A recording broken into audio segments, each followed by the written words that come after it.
एक गांव में मुकेश नाम का एक गरीब व्यक्ति रहता था, जो दूसरे किसानों के खेतों में काम करके वह अपनी पत्नी का पेट भरा करता था।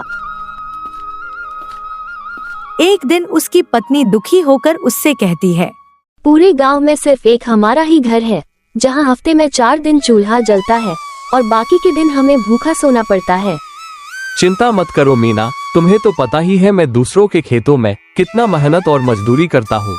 एक ना एक दिन हमारे अच्छे दिन जरूर आएंगे। आप कब तक यूं ही दूसरों के खेतों में काम करते रहोगे? क्यों नहीं आप कोई बढ़िया सा काम ढूंढ लेते हो? आप इतना मेहनत और मजदूरी करते हो, फिर भी मुश्किल से 4 दिन ही घर का खर्चा चल पाता है। मैं आपसे दूसरों की तरह ज्यादा नहीं चाहती हूँ, बस हम दोनों को पेट भरकर भोजन तो मिल जाए। ठीक है मीना, मैं कोई न कोई काम ढूंढने की कोशिश जरूर करता हूँ। मुकेश कई दिन तक काम की तलाश में घूमता रहा, मगर उसे कोई काम पर नहीं रखता है। फिर वह गांव के मुखिया के पास आता है। मुखिया थोड़ा सा भला व्यक्ति था। हाँ भाई मुकेश, कैसे आना हुआ आज? जी मुखिया जी, क्या आप मुझे कोई काम दे सकते हो? क्यों नहीं मुकेश, तुम मेरी गौशाला में काम करो, मैं तुम्हें इसके अच्छे पैसे दूंगा। वैसे भी मैंने तुम्हें दूसरों के खेतों में काम करते देखा है, तुम बहुत ही मेहनत और ईमानदारी से काम करते हो। अगर तुम गौशाला में काम करना चाहते हो तो बताओ, मैं तुम्हें काम पर रख लूंगा। हाँ मुखिया जी, जरूर, मैं आपकी गौशाला में काम करने के लिए तैयार हूँ। एक दिन मुकेश काम करते करते थक गया और उसे बहुत तेज भूख लगी। मुकेश ने गगन के ढाबे का नाम काफी सुन रखा था। मुकेश गगन के ढाबे पर पहुंच गया। अरे भाई, जल्दी से शाही पनीर और देसी घी की रोटियां लगा दो, बड़ी तेज भूख लग रही है। अरे इस शाही पनीर में तो बहुत तेज खुशबू आ रही है और साथ में देसी घी की रोटियां भी है, मजा आ गया। कुछ ही देर में मुकेश सारा खाना खा गया और कालीचरण से बोला, कितने पैसे हुए भैया? आपने शाही पनीर और देशी घी की रोटियां खाई है, कुल मिलाकर 800 रुपए हो गए। क्या क्या कह रहे हो भैया, 800 रुपए? ये कैसा मजाक कर रहे हो? मजाक नहीं कर रहा हूँ, खाने के पैसे बता रहा हूँ। अरे ये ढाबा है या 5 स्टार होटल? इतना महंगा खाना तो शहर में भी नहीं मिलता। मैं तो ये समझ रहा था कि यहाँ खाना और ढाबों की तरह मिलता होगा। वैसे भी शाही पनीर और रोटी की कीमत तो 200 रुपए होगी, हर जगह तो यही रेट चल रहा है। ओ तुम्हारा दिमाग तो ठीक है, जानते हो ये यहाँ का सबसे फेमस ढाबा है और इसके मालिक गगन भाई है। गगन भाई के ढाबे का खाना खाने के लिए तो दूर दूर से लोग आते हैं। जब तुम्हारे पास पैसे नहीं थे तो यहाँ खाना खाने क्यों आए? जल्दी से 800 रुपए निकालो। पर मेरे पास तो इतने पैसे नहीं है और इतने पैसे तो मैं 8 दिनों में भी नहीं कमा पाता, तो तुम्हें कहाँ से दूं? कालीचरण तभी अपने मालिक को आवाज देते हुए बोला, गगन भाई, इस आदमी ने पेट भरकर खाना खाया है लेकिन ये पैसे नहीं दे रहा। गगन क्रोध में आकर मुकेश से बोला, क्यों रे भिखारी, जब जेब में पैसे नहीं थे तो यहाँ खाना खाने क्यों आ गया? यहाँ फ्री में खाना नहीं मिलता, पैसों से मिलता है। चल अब जल्दी से पैसे निकाल।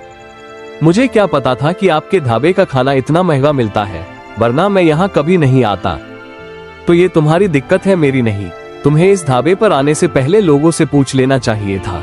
अब जल्दी से 800 रुपए निकाल, वरना मैं तुम्हारी चमड़ी उधेड़ दूंगा। देखिए मेरे पास अभी इतने पैसे नहीं है, आप कुछ पैसे रख लो और मुझे कुछ दिनों का वक्त दीजिए, मैं आपके सारे पैसे दे दूंगा। अरे मैं ये पर लोन देने नहीं बैठा। इतना कहकर गगन ने मुकेश को जोर से लात मार दी। ये तो आप मेरी बेइज्जती कर रहे हो। बेइज्जती उनकी होती है जिनकी कोई इज्जत होती है। तुम जैसे भिखारियों के साथ तो ऐसा ही करना चाहिए। क्या हुआ गगन भाई? मैं तो यहाँ खाना खाने आया था, लेकिन यहाँ तो और ही कुछ चल रहा है। इस आदमी ने पहले तो यहाँ खाना खाया, लेकिन जब पैसे की बारी आई तो ये कह रहा है कि पैसे नहीं है। ऐसे आदमियों से बात नहीं की जाती, बल्कि इन्हें पीटा जाता है। मारो इसे सब। गगन और पीतम मुकेश को बुरी तरह से पीटने लगाते हैं और उसे ढाबे से बाहर निकाल देते हैं। सुककर, मैंने तुझ पर अपने ढाबे के बर्तन साफ नहीं करवाए और ना ही मैं तुझ जैसे भिखारियों से बर्तन साफ करवाना चाहता हूँ, इसलिए पीटकर तुझे छोड़ रहा हूँ। चल निकल ये से। ये तुमने बहुत बढ़िया किया गगन भाई, ऐसे भिखारियों के साथ ऐसा ही व्यवहार होना चाहिए। इतना कहकर पीतम ने भी 2-3 हाथ जड़ दिए। मुकेश वहाँ से रोता हुआ अपने घर चला गया। घर जाकर मुकेश की पत्नी उसकी हालत को देखकर बहुत दुखी हो गई। आपको क्या जरूरत थी उस गगन के ढाबे पर जाने की? मुझे क्या पता था कि उस ढाबे का खाना इतना महंगा होगा। गगन और पीतम ने मिलकर मेरी बहुत बेइज्जती की मीना। वहाँ बहुत सारे गांव के लोग थे जो मुझे मजाक उड़ाते वाली नजर से देख रहे थे। अरे सत्यानाश हो ऐसे लोगों का जो आपका मजाक उड़ा रहे थे। उनमें से किसी से भी इतना नहीं हुआ जो आपको पिटने से बचा लेते। मगर आप चिंता मत करिए, हम इनकी शिकायत मुखिया से जरूर करेंगे। तुम सही कह रही हो मीना, मैं पीतम और गगन को छोड़ूंगा नहीं। अगले दिन मुकेश अपनी पत्नी के साथ मुखिया के घर चला जाता है और सारी घटना के बारे में मुखिया को बताता है। मीना, इसमें दोष गगन और कलवा का नहीं है, इसमें दोष तो तुम्हारे पति मुकेश का है। पूरा गांव जानता है कि गगन के ढाबे का खाना और ढाबों से महंगा है। जब मुकेश के पास पैसे नहीं थे तो क्या जरूरत थी इसे वहां खाना खाने की? ये आप क्या कह रहे हो मुखिया जी? आप भी पीतम और गगन की तरफदारी कर रहे हो। तरफदारी नहीं कर रहा हूँ मीना, जो सच है उसका ही साथ दे रहा हूँ। अगर इनके पास पैसे नहीं थे तो क्या इनको वो कुछ दिनों की मोहलत नहीं दे सकते थे? आखिर इन्हें पीटने का अधिकार किसने दिया? हाँ, ये तो गलत किया गगन और पीतम ने, लेकिन तुम चिंता मत करो, मैं इस बारे में जरूर बात करूंगा। मुझे नहीं लगता कि मुखिया इस बारे में कुछ बात करेगा। साफ साफ दिखाई दे रहा था मीना कि मुखिया पीतम और गगन के पक्ष में बोल रहा है। मगर मैं अपनी बेइज्जती का बदला जरूर लूंगा, मैं चुप नहीं बैठूंगा। तो आप क्या करेंगे? आप अच्छी तरह से जानते हो कि गगन कितना धनवान है और उसकी गांव में कितनी चलती है। आखिर हमारी तो गांव में एक मजदूर की ही पहचान है और नहीं हमारे पास कोई खेत किए है। हम खुद दूसरों के खेतों में काम करते हैं तो हम उस गगन से कह ही क्या सकते हैं? जो भी हो मीना, हम गरीब हैं तो इसका मतलब यह नहीं कि मैं चुप हो जाऊं। अगर आज मैंने कुछ नहीं किया तो गरीबों के ऊपर यह एक तमाचा होगा। मैं गगन और पीतम को सबक जरूर सिखाऊंगा। इतना कहकर मुकेश वहां से क्रोधित होकर निकल गया। उधर गांव का मुखिया गगन के ढाबे पर पहुंचकर बोला, आजकल तुम्हारी बहुत शिकायत आ रही है। ऐसा कौन है इस गांव में जो मेरी शिकायत आपसे की है?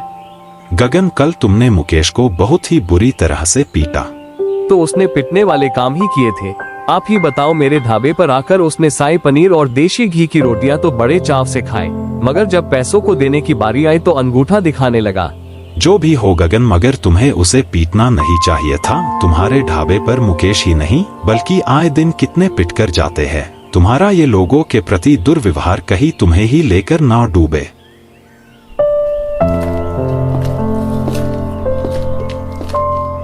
आपके होते हुए भला कोई मेरे दोस्त को हाथ भी लगा सकता है, और वैसे भी मुखिया जी, जब तक मैं मेरे दोस्त के साथ हूँ उसे कोई छू भी नहीं सकता। इसी बात का तो डर है कि पीतम तुम गगन के दोस्त हो। चलो ये सब छोड़िए मुखिया जी, मैं आपको फ्री में खाना इसलिए नहीं खिलाता कि आप कोई अरे गहरे की शिकायत मेरे पास लाए। देखो गगन, मेरा तो समझाने का काम है। अगर कहीं जरा सी ऊंच नीच या पुलिस को तुम्हारे बारे में पता चल गया तो मैं भी कुछ नहीं कर पाऊंगा। मुखिया इतना कहकर वहां से चला गया।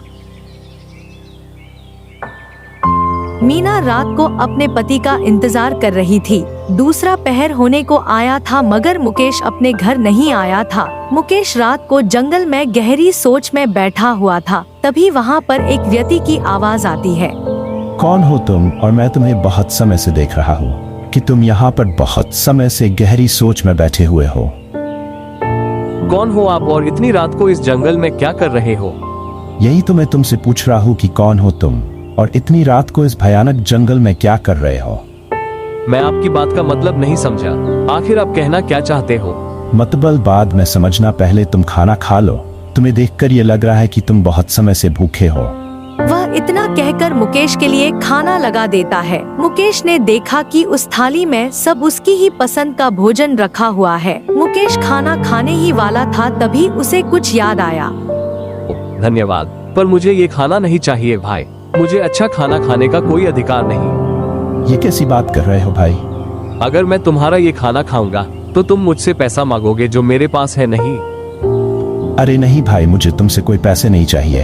तुम पहले आराम से खाना खाओ, फिर मुझे बताना कि तुम कौन सी गहरी सोच में बैठे हुए हो। खाना खाने के बाद मुकेश उस आदमी को अपने साथ हुए अत्याचार की सारी घटना बताने लगता है। फिर वह व्यक्ति मुकेश से कहता है, तुम्हें पता है कि तुम कहाँ हो? मैं जंगल में हूँ। और कहा? तुम जंगल में तो हो, लेकिन तुम जंगल के अंदर उस भूतिया जगह पर हो जहाँ पर लोग दिन में भी आने से डरते हैं। उस व्यक्ति की बातें सुनकर मुकेश के तो होश ही उड़ गए जब उसे याद आया कि वह गुस्से में जंगल के बीच उस भूतिया जगह पर आ गया है। तुम डरो मत, मैं कोई भूत प्रेत नहीं हूँ, बल्कि हम तो साधुओं की संतान है। इस जंगल में सिर्फ साधु और उनके परिवार ही रहते हैं। हम लोग बाहर की दुनिया से ज्यादा ताल्लुक नहीं रखते हैं, क्योंकि हमारा सारा ध्यान भगवान की तरफ होता है। तुम्हारी बातें सुनकर मुझे बहुत बुरा लगा। अब तुम बताओ मुझसे तुम क्या चाहते हो और मैं तुम्हारी किस प्रकार सहायता करूं? मैं एक ऐसी दुकान खोलना चाहता हूँ जिस पर हर व्यक्ति कम से कम पैसों में खाना खा सके, जिससे उसके साथ कोई अपमानजनक व्यवहार न कर सके।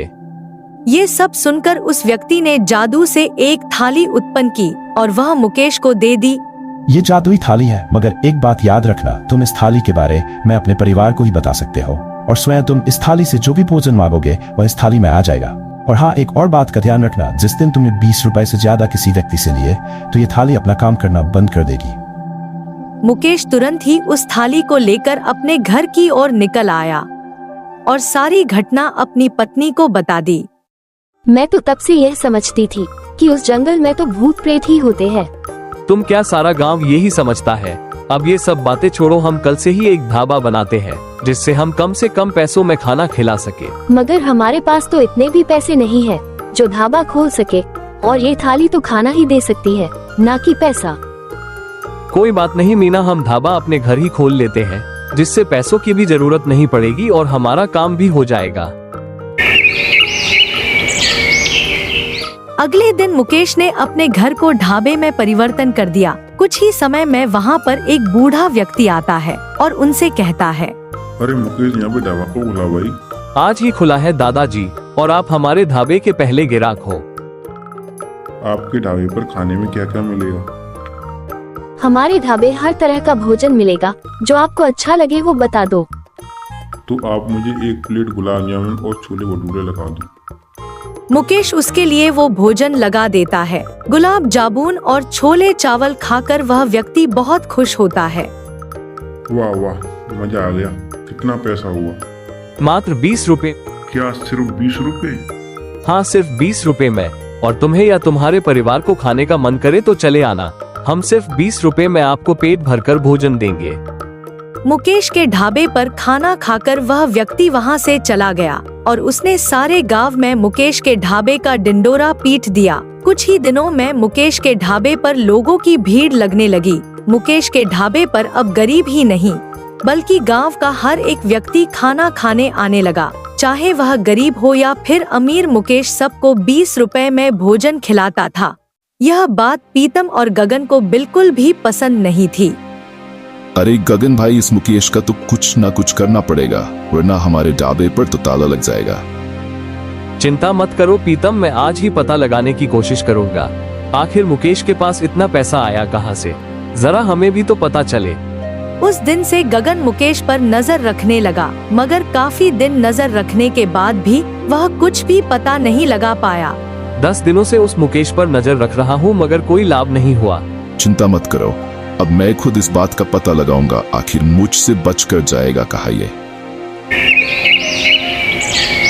अगले दिन पीतम मुकेश पर नजर रखने लगता है। तभी वह मुकेश को उस जादुई थाली से व्यंजन मांगते देख लेता है। पीतम मीना और मुकेश से नजर चुराकर उस कमरे में घुस जाता है और थाली से मुकेश की तरह भोजन मांगने लगा, लेकिन उसे जादुई थाली से कुछ भी नहीं मिलता। पीतम क्रोधित होकर गगन के पास चला जाता है। अरे गगन, देख लो, आखिर मैंने पता ही लगा लिया। मुकेश के पास एक जादुई थाली है। उसने मेरे सामने तरह तरह के भोजन के नाम लिए और उस थाली में वो ताजा ताजा भोजन अपने आप आ गया, और वो जादुई थाली सिर्फ मुकेश का ही कहा मानती है। ठीक है, अगर ऐसी बात है तो हम उस जादुई थाली में जहर मिला देंगे। अगले दिन वे मुकेश के ढाबे पर पहुंच जाते हैं, मगर तभी मुखिया वहां पर पुलिस को लेकर पहुंच जाता है। पकड़ लो इन दोनों को। हमें किस जुर्म में गिरफ्तार कर रहे हो? क्योंकि तुम मुकेश के ढाबे की प्लेटों में जहर मिलाने आए हैं आखिर तुम अपने दुर्व्यवहार के कारण ये सब भूल गए कि ऐसा करने से गांव के लोगों के साथ कुछ भी हो सकता था और उनकी जान भी जा सकती थी, जिसके कारण मुकेश को जेल हो जाती और तुम आसानी से बच जाते। मैं तुमसे ही मिलने आए रहा था, तभी मैंने तुम्हारी बातें सुनी, वरना आज तुम अनर्थ कर बैठते। तुमने बहुत अच्छा किया मुखिया। और मुझे भी माफ कर दो मुकेश, मुझे अपनी गलती का बहुत अफसोस है। और क्या मुझे भी तुम्हारे ढाबे का भोजन खाने को मिलेगा? क्यों नहीं मुखिया जी, आप तो हमारे गांव के मुखिया हो। अगर मैं आपको खाना नहीं खिलाऊंगा तो आखिर किसको खिलाऊंगा? इधर पीतम और गगन को जेल हो जाती है और उधर मुकेश का जादुई थाली की वजह से ढाबा चारों तरफ मशहूर हो जाता है।